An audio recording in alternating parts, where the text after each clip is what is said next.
ጋር ሂዱ አሁን ታኩርን ነው ያየነው ታኩርን ጥሩልን ወይ በትላንትናው ዕለት በቲክቶክ ይዘት ፈጣሪዎች እንደዚሁ ወደ አንድ አቅጣጫ ለአንድ ዓላማ ሲተሙ ነበር ታዲያ ከከተማ ውጪ ወደ ደብረ ብርሃን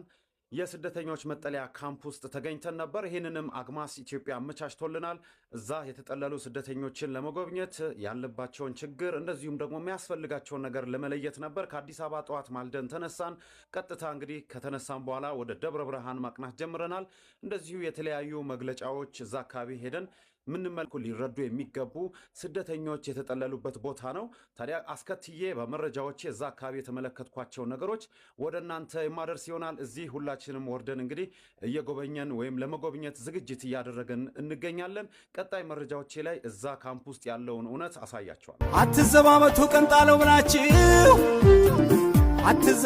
ቀንጣለው ብላችሁ ከፊታችሁ ቆሞ ታገኙታላችሁ የረሳው ትሱን ያስታወ